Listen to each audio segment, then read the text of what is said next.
دوستو، ولی تو پہلے بھی تھے، اب بھی ہیں اور قیامت تک رہیں گے۔ اور یہ ولی اولیاء کرام اس دنیا میں، اس عالم میں کیوں رہیں گے اور اس کی کیا وجہ ہے؟ تو دوستو، یہ سمجھنا چاہیے کہ سرکار دو عالم صلی اللہ علیہ وآلہ وسلم کے بعد اب کوئی نبی نہیں ہوگا۔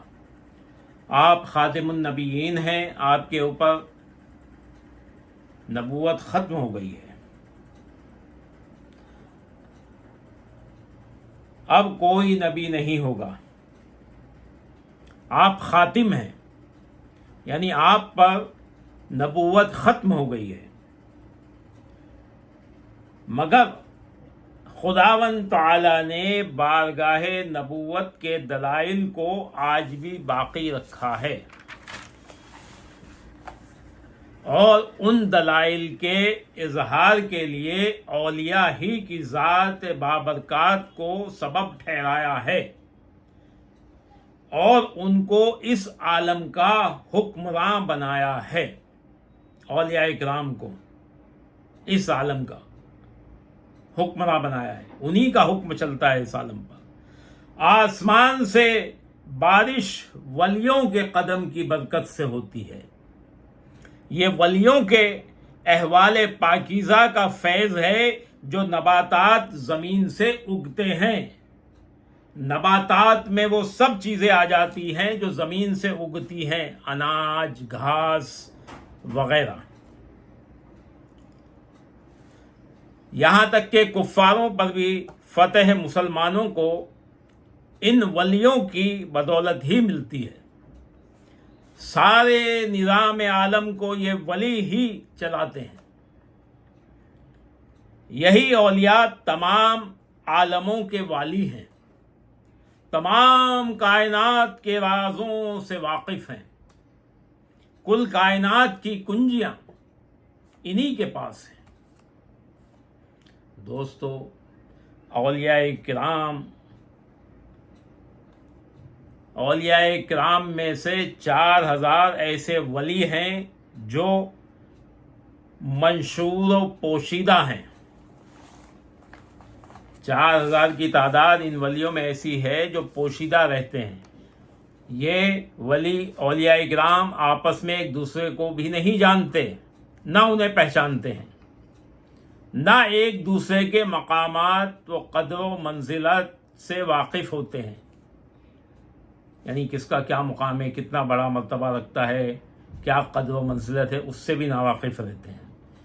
بلکہ اپنے احوال و اجمال کی بھی خبر انہیں نہیں رہتی، یعنی خود کے احوال و جمال کو بھی یہ نہیں جانتے کہ ان کے اندر کیا کیا چیزیں ہیں۔ ان کے کل احوال اپنے اور خلق کی نگاہ سے پوشیدہ رہتے ہیں، یعنی ان کے جو کمالات ہیں، جو احوالات ہیں، وہ خلق کی نگاہ سے، یعنی دنیا کی نگاہ سے بھی پوشیدہ رہتے ہیں، اور ان کی نگاہ سے بھی۔ ایسے جو ہیں وہ 4000 اولیاء کرام ہیں۔ احادیث میں بھی اور بزرگان دین نے بھی ایسے لوگوں کا ذکر کیا ہے۔ ان کے علاوہ 300 ولی اہل خدمت ہیں۔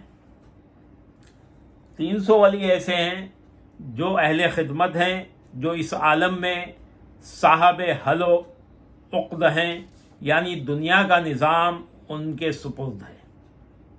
دنیا کا نظام ان 300 اولیاء کرام کے سپرد ہے۔ ان کا لقب اخیار ہے، وہ اخیار کہلاتے ہیں۔ اور 40 وہ ہیں جنہیں ابدال کہتے ہیں۔ 4 وہ ہیں جن کو اوتاد کہتے ہیں، اور 3 وہ ہیں جن کو نقبہ کہتے ہیں، اور 2 وہ ہیں جو نجیب کہلاتے ہیں۔ ان کے علاوہ ایک ذات وہ ہے جس کو قطب یا غوث کہا جاتا ہے۔ یہ آپس میں ایک دوسرے کو جانتے پہچانتے ہیں، اور دنیا کے کاروبار میں ایک دوسرے کے محتاج ہیں۔ احادیث میں ان کا ذکر اور اجماع اہل سنت اس پر ہے، یعنی دنیا کے کام جو ہونے ہیں ان 300 کے سپرد ہیں، اور ان 300 کے اوپر جو ہیں وہ جو 300 ہیں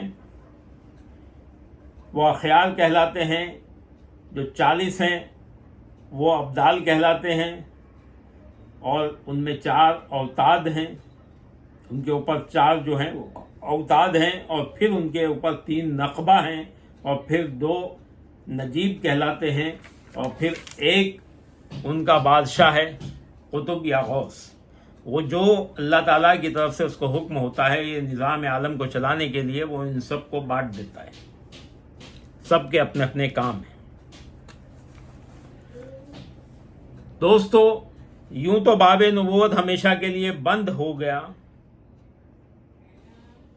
لیکن باب نبوت بند ہو جانے کے بعد فیضان الہی کی ترسیل کے نظام کو جاری و ساری رکھنے کے لیے اللہ تعالیٰ نے اپنے بندوں میں سے کچھ لوگوں کو چنا اور اپنا محبوب و مقرب بنایا، اور حضرت مولا علی مشکل کشا کے ذریعے سلسلہ ولایت جاری فرمایا۔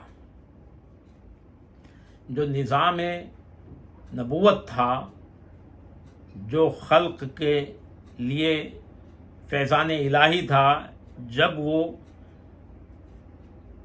سرکار دو عالم صلی اللہ علیہ وآلہ وسلم کے پردہ کرنے کے بعد، آپ کے آنے کے بعد، آپ خاتم النبیین تھے، آپ کے بعد کوئی نبی نہیں ہو سکتا، اس کے بعد وہ نظام بند ہو گیا۔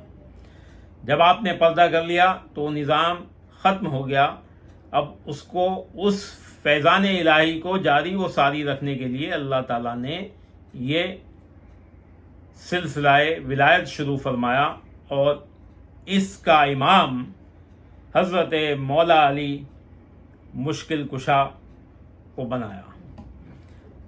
آپ جتنے بھی تمام اولیاء کرام ہیں، تمام کے تمامی سب کے سب منسوب ہیں مولا علی مشکل کشا علیہ السلام سے، اور حضرت مولا علی مشکل کشا امام الاولیاء ہیں۔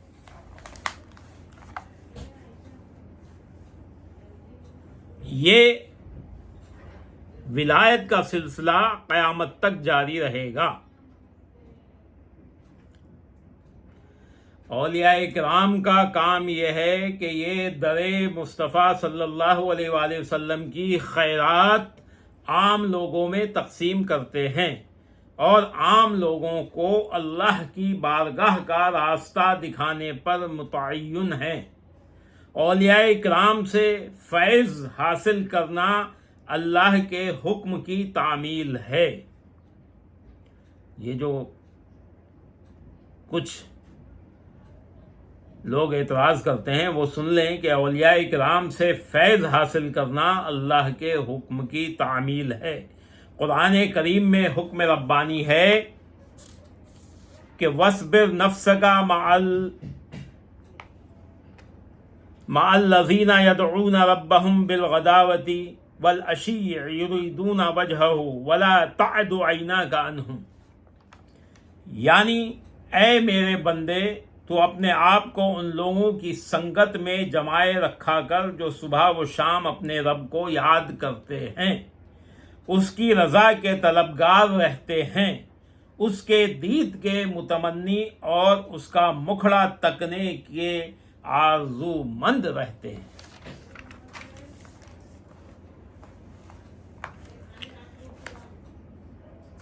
تیری محبت اور توجہ کی نگاہیں اس سے نہ ہٹیں۔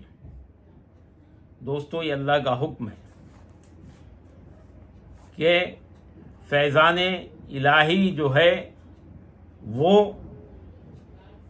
ہمیں ان کی صحبت سے فیض حاصل کرنا چاہیے، اولیاء کرام سے، اور جو فیضان الہی جو صدقہ مصطفیٰ ان کے دروں سے ملتا ہے وہ ہمیں لینا چاہیے۔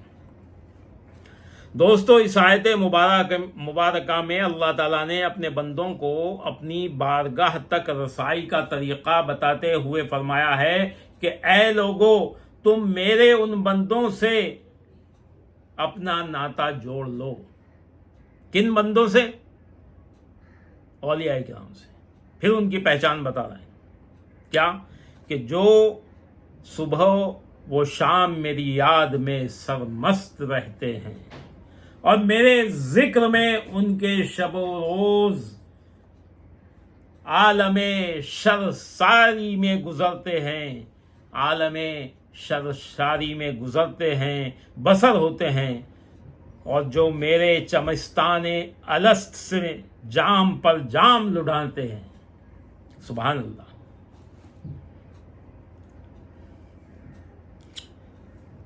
اب جنہیں میری قربت درکار ہو، جنہیں میری قربت چاہیے، جو میری قربت چاہتے ہیں، جو میرے نزدیک آنا چاہتے ہیں، جو میرے قریب آنا چاہتے ہیں، ان کے لیے ضروری ہے کہ میرے ان خدا مست بندوں کی صحبت اور سنگت اختیار کریں اور ان کی خدمت کریں، اور ان بادہ کشوں کے مئے سرمدی کی محفل میں آ جائیں تاکہ انہیں بھی اس سرور و نشاط آگیں شراب کے کچھ گھونٹ میسر آ جائیں. اور اگر وہ نہیں تو فقط یعنی اگر شراب کے گھونٹ میسر نہ آئیں تو فقط اس کی خوشبو سے جو شرساری نصیب ہوگی وہ کم نہیں. سبحان اللہ. کیا اللہ تعالیٰ پھر ارشاد فرماتا ہے قرآن کریم میں، وَلَا تَعْدُ عَيْنَاكَ عَنْهُمْ، یعنی اے دنیا میں مست رہنے والوں، اے دنیا میں مست رہنے والے لوگوں، میرے ان بندوں سے نگاہیں نہ ہٹانا اور انہیں کبھی تحقیر کی نظر سے نہ دیکھنا، کبھی تحقیر کی یعنی انہیں کبھی بے عزتی کی نظر سے نہ دیکھنا، ورنہ اللہ تم سے اپنی نگاہیں ہٹا لے گا اور تمہارا نام و نشان بھی باقی نہ رہے گا. اللہ اکبر اللہ اکبر. پھر فرمایا، ترید زینت الحیات الدنیا ولا تطع من اغفلنا قلبه عن ذکرنا واتبع هواه وکان امرہ فروطا.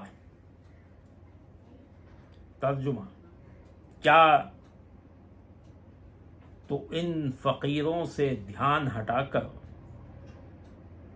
دنیاوی زندگی کی آرائش چاہتا ہے؟